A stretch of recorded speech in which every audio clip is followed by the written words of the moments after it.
But रूप धरते हुए लगी न उसको दे, जादूगरनी सा किया असुरा ने हथ फेर। शूर्पणखा पंचवटी में आई, श्री रामचंद्र जी को लक्ष्मण जी को देखी, विवाह की इच्छा जाहिर की। तो जो है उन्होंने श्यामचंद्र जी ने मना किया, तो लक्ष्मण जी मना किया। तो फिर वापस जो उसने सोचा कि जो है मैं सीता जी को मार दूंगा तो मेरी शादी हो जाएगी।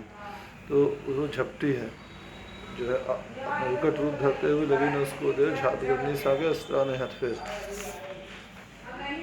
ढाई सीता की जब वह मुंह को फाड़, सहन न हो लक्ष्मण से हुई उसकी है खिलवाड़।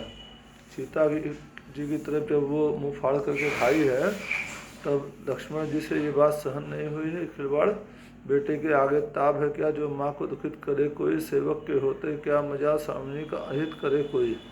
बेटे के आगे क्या ताब है, जो माँ को कोई दुखित करे, सेवक के होते क्या मजा, सामने का अहित करे कोई। और सेवक के होते हुए सामने का कोई अहित करे, ये किसी को कैसे बर्दाश्त होगा। हो गया सिद्धानंदन के उस क्षण को नेत्र लाल दोनों, तत्काल काल के अस्वस्थ हुए, छतरी के कर कराल दोनों। और सुनीतानंदन श्री लक्ष्मण जी के नेत्र लाल लाल हो गए, और तत्काल काल के शत्रु छतरी के कर कराल दोनों। और तत्काल जो है उनके जो दोनों हाथ थे वो शस्त्र के समान हो। सोचा इसकी गर्दन मरोड़ दुनिया से इसे दूर कर दूं, लातों से और मुष्टिकों से दम भर में चूर चूर कर दूं। सोचा इसकी गर्दन मरोड़ करके दुनिया से इसको दूर कर दूं, लात से और जो है मुट्ठी बांध करके मुष्टिका से दम भर में इसको चूर चूर कर दूं, मुट्ठी मुट्ठी मार के, मुक्का मार के। लक्ष्मण का ऐसा क्रूर कोप जिस समय निहारा रघुवर ने, मारो मत अंग भंग कर दो यह दिया इशारा रघुवर ने। लक्ष्मण जी का ऐसा क्रूर कोप देख करके श्री रामचंद्र जी ने उनको निहारा और बोले मारो मत, इसका अंग भंग कर दो। उन्होंने ये इशारा किया। रघुराई की आज्ञा लक्षण न सकते टाल, काट दिए राक्षसी की नाक कान तत्काल। रघुराई श्री रामचंद्र जी की आज्ञा लक्ष्मण जी टाल नहीं सकते थे। उन्होंने राक्षसी शूर्पणखा के नाक कान तत्काल काट दी। चली गई जब राक्षसी फल कर्मों का पाए, तो लक्ष्मण से उस समय बोले यूँ रघुराय। राक्षसी जब अपने कर्मों का फल पा करके चली गई शूर्पणखा, तो लक्ष्मण जी से श्री रामचंद्र जी तत्काल हुए, तुम तो वधि को तत्पर थे, पर मैंने यही उचित समझा, तो करना अबला नारी का नियमानुसार अनुचित समझा। बोले तुम तो शूर्पणखा को मारने को तैयार थे, पर मैंने इसको उचित नहीं समझा।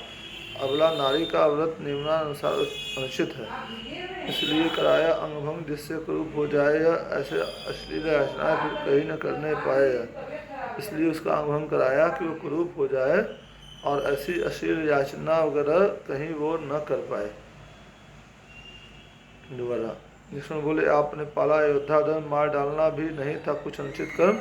लक्ष्मण जी बोले आपने अयोध्या धर्म पाला, मार डालना भी कोई अनुचित कर्म नहीं था। लक्ष्मण जी बोले प्रभु तो उस गुरु के चेले हैं जिसने हौसला बढ़ाया था, बाल्यावस्था के हाथों से ताड़का संहार कराया था। बोले प्रभु तो आप उस गुरु के चेले हैं जिन्होंने हौसला बढ़ाया था, बाल्यावस्था में ही हम लोगों के हाथ से ताड़का का संहार कराया था। वे कहते थे जो पढ़ता है उसका वध करना दोष नहीं, दुनिया की गंदी चीज़ों का दुनिया से हटना दोष नहीं। वे कहते थे जो पढ़ता है उसका वध करना, राक्षसी वगैरह का वध करना दोष नहीं है, दुनिया की गंदी चीज़ों का दुनिया से हटना दोष नहीं है। अस्कर सीता ने कहा तुम सकते थे मार, किंतु तुम्हारे भ्रात दया क्षमा भंडार। अस्कर सीता जी ने कहा तुम उसको मार सकते थे, लक्ष्मण जी को बोली, लेकिन तुम्हारे बड़े भाई जो है दया क्षमा के भंडार हैं। वामांगी का हाथ से सुन रघुपति गए ले जाए, इधर फेर कर मुँह लक्षण पड़े जरा मुस्काए। वामांगी सीता जी का हाथ से सुन करके रघुपति श्री रामचंद्र जी ले जा गए, इधर मुंह फेर कर लक्ष्मण जी थोड़ा मुस्कुरा करके बोले अब सुनिए जैसी बढ़ी यहाँ कटीली बाढ़, चिंता की बरसात का शुरू हुआ आषाढ़। अब आगे सुनिए यहाँ जैसे कटीली बाढ़ जो है राक्षसों की बाढ़ आई और चिंता की बरसात शुरू हुआ आषाढ़। उस वन में कुछ थोड़ी ही दूर अगणित रजनीचर बसते थे। इस सुपर्णखा के कई एक उनमें से भाई लगते थे। उस वन से थोड़ी दूर पर ही अगणित हजारों लाखों की संख्या में राक्षस बसते थे और सुपर्णखा के उसमें से कई भाई लगते थे। मुख्य जो खरदूषण तिसरा के वे बड़े वीर बलदानी थे, रावण के संगी साथी थे, मानो उसकी ही सानी थे। जो है उसमें जो मुख्य थे वो खरदूषण और तीसरा थे, वो बहुत वीर थे और रावण के संगी साथी थे, रावण के ही भाई लगते थे, सुपर्णखा के भाई थे, उनका कोई सानी नहीं था। उनके ढिंग जाकर जब रोई यह पिशाचिनी व्याकुल होकर, वे लड़ने आए रघुवर से कुल सहित इकट्ठे कुल होकर। उनके ढिंग जाकर जब पास जाकर के जब ये सुपर्णखा रोई, अपना नाक कान दिखाई, ये पिशाचिनी जो है, तो वे लड़ने के लिए आए श्री रामचंद्र जी से, लक्ष्मण जी से, कुल सहित इकट्ठे होकर आए। 14,000 थे रजनीचर, कुल के राय अकेले थे, इस जगह खेल लीलाधरी अपना कुछ खुलकर खेले थे। 14,000 रजनीचर थे, राक्षस थे, रघुकुल के राय श्री रामचंद्र जी अकेले थे, इस जगह खेल लीलाधारी लिया था। श्री रामचंद्र जी ने अपना कुछ खेल दिखाया, खुल करके दिखलाया। लक्ष्मण को तो वन में छोड़ा, सीता जी की रक्षा में कोदंड प्रचंड चढ़ा करके डट गए युद्ध की चेष्टा में। लक्ष्मण जी को वन में छोड़ दिया सीता जी की रक्षा के लिए, और अपना धनुष बाण लेकर के जो है उस पर जो है धनुष पे तीर चढ़ा दिया और युद्ध के लिए डट गए। शर्म थे या बिजली के टुकड़े, तमले रिपु शीश भेद करके, छूटते ही दुष्टों की छाती छलनी की छेद छेद करके। वो शर थे, बाण थे या बिजली के टुकड़े थे, और रिपु का जो है शीश में छेद करके ही जो है मानते थे, छूटते ही दुष्टों की या दुष्टों की छाती में लगते थे और उसमें छेद कर देते थे। इसी समय याद आ गया प्रभु को वह उद्गार, ढेर हड्डियों का निरख किया था जो इकरार। उसी समय प्रभु को अपना वो अपनी कसम जो है जो याद आ गई, जो उन्होंने ली थी, जो वादा किया था कि हड्डियों का ढेर निरख करके जो इकरार किया था, मानो अपने प्यारे प्राण को आज ही पूर्ण कर लेंगे, पृथ्वी को पाप से कर खलवंश चूर्ण कर डालेंगे। मानो अपने जो प्यारा प्रण उन्होंने लिया था आज ही उसको पूर्ण कर डालेंगे, पृथ्वी को आज ही जो है जो पवित्र प्रण लिया था उससे पृथ्वी को आज ही राक्षसों से खलों से हीन कर डालेंगे। रण नहीं था, यह था तभी प्रकाश जिससे तब मिटता जाता था, निश्चरों का 14 सहस कटक काई सा फटता जाता था। ये रण नहीं था, ये रवि सूर्य का प्रकाश जैसे लग रहा था, जिससे पूरे संसार का तम मतलब अंधकार मिटता जाता था। निश्चरों का 14 सहस कटक, निश्चरों जो 14,000 निश्चर राक्षस आए थे, वो ऐसे मर के गिर रहा था जैसे काई फटती है। मंगल भवन अमंगलहारी, द्रहुंस दशरथ अजिर बिहारी, दीन दयाल वृद्ध संभारी, हरहु नाथ मम संकट भारी। रास्ता भी नहीं भागने का, यो शरु ने कर पामाल दिया, छाती छेदी सिर छिन्न किए, आँखों से प्राण निकाल लिया। उन राक्षसों को जो है, जो श्री रघुपति जी के तीर थे, उन्होंने भागने का रास्ता भी नहीं दिया, उनकी छाती छेदी सिर छिन्न कर दिए, आँखों से प्राण निकाल दिया। रणभूमि में तीरों की आंधी जब उतर गई तो क्या देखा, रणभूमि में जब तीरों की आंधी सी आ गई तो क्या देखा गया, स्थल या विजय स्थल लाशों से पटा हुआ देखा। और जब श्री रघुवीर के तीर चलना बंद हुए तो देखे युद्ध स्थल या विजय स्थल जो लाशों से पटा हुआ था। खरदूषण तीसरा सब पड़े हुए थे मौन, विश्वम्भर से वैर कर जय पा सकता कौन। खरदूषण और तीसरा राक्षस और इसके अलावा जो भी राक्षस आए थे, 14 सहस्त्र जो है 14,000 राक्षस आए थे, वे सब लाश के रूप में मौन पड़े थे। और विश्वम्भर जो पूरे विश्व का त्रिभुवन का स्वामी है, उससे वैर लेके करके कौन बच सकता है, कौन जीत सकता है। इसी समय सीता सहित पहुँचे लक्ष्मण आए, तभी सुरों ने स्वर्ग से कहा पुष्प बरसाए। इसी समय सीता जी को लेकर के लक्ष्मण जी आप पहुँचे और तब सुरों ने स्वर्ग से पुष्प बरसाया।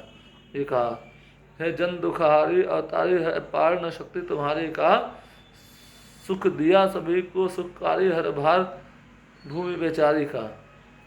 देवताओं ने फूल बरसा करके कहा, श्री रामचंद्र जी की वंदना करी, हे जन दुखारी, आप दुखों के हरता हैं, अवतारी हैं, आपकी शक्ति का कोई पार नहीं है। आपने जो सुख दिया सभी को सुखकारी, सबको सुखकारी सुख दिया और भूमि बेचारी का ये भार हरा है आपने। भूमि जो इससे दुखित पर तुमने आज अकेले ही 14 सहस्त्र का प्राण लिया, इसलिए तुम्हें हे लीलाधर सब लोगों ने पहचान लिया। पर आपने आज अकेले ही 14,000 राक्षसों को संहार किया है, मारा है, इसलिए लीलाधर आज सबने आपको पहचान, जो अभी कोई पहचानता नहीं था आज सबने आपको पहचान लिया। अर्चना करते हैं देवता लोग। परमामि सदा सुखधाम हरिम जगवंदन नंदन राम हरिम। बोल रहे प्रणाम है आपको है सुखधाम, जग सारा जग आपका वंदन कर रहा। आप हरि श्री विष्णु के रूप हैं श्री रामचंद्र जी। भव भीति हरम मद मोद करम दुर्ताप हरम शल चाप धरम। किसी प्रकार का भय हर लेते हैं, मन को मुदित कर देते हैं, मन का ताप हर लेते हैं, हृदय का ताप हर लेते हैं। चर चाप आप धारण करते हैं। मिथिलेश सुता सुख सौख्य विधिम। मिथिलेश सुता से जानकी जी आपको देख करके सुख पाती हैं। रमणीय मनोहर रूप विधिम। आपका रूप रमणीय है, मनोहर है, कई रूप है, रूप निधि है। तीसरा खर दूषण व्याधि हरम। तीसरा खर दूषण और व्याध को आपने मारा। शिवमानस मंज मराल वरम। शिव जी के आप हमेशा मन में मानस में रहते हैं। मंज मराल हरम अखिलेश जनेश सुरेश प्रभुम। अखिल विश्व के आप मालिक हैं। धरणीधर धर्म धुरीण विभुम। आप धरणी पृथ्वी को धरते हैं, धारण करते हैं, और धर्म की आप धुरी हैं। अग ओग विनाशन पूर्ण गणम। अग ओग विनाशन, कोई भी पाप ताप हर लेते हैं, विनाश कर देते हैं और पुण्य देते हैं। सुख दर्शन श्याम सुंदर श्याम वरम घनम। आप के दर्शन से सुख मिलता है। आप श्याम वर्ण के हैं, सुंदर हैं, बहुत मनोहर हैं। महिमा मणिमंडित मौलिवरम। महिमा आपकी अमित महिमा है, मणि के भांति आप सुंदर हैं, आकर्षक हैं, और आपकी महिमा है। रजनीचर वृंद पतंग खरम। रजनीचर और खर को जो है पतंगों के समान खत्म कर देते हैं। दुख भंजन रंजन प्राण घनम। आप दुखों के भंजन हैं और अपने भक्तों की प्राण रक्षा करते हैं, रंजन करते हैं, उनको सुख देते हैं। शरणागत दीन दयालु जन्म। शरणागत के लिए दीन दयालु हैं। जो आपको शरणागत आता है उसको सब भांति से जो है उसका सब ताप है, दुख है, संकट है, हर करके उसको सुख प्रदान करते हैं, उसको खुशी प्रदान करते हैं। जय श्री रामचंद्र जी, जय सीता माता, जय सिया राम, जय हनुमान जी, जय माता कौशल्या, जय दशरथ नंदन श्री रामचंद्र दशरथ जी की, जय हनुमान ऋषि नंदन हनुमान की जय हो, तुलसीदास जी की जय हो, राधे श्याम रामायण की जय, राधे श्याम जी की जय हो, वशिष्ठ मुनि की जय हो, वाल्मीकि मुनि की जय हो, जनक जी की जय हो, सुनैना माता की जय हो, सीता माता सुनैना जी की जय हो। हर हर महादेव, हर हर महादेव। मेरा नाम संदीप कनोडिया है। मेरा व्हाट्सएप नंबर 9839811250 है। मैं भदोही नगर से हूँ। और मेरा चैनल ज़्यादा से ज़्यादा लाइक, सब्सक्राइब और शेयर करिए। आप लोग की बड़ी कृपा होगी। जय सिया राम।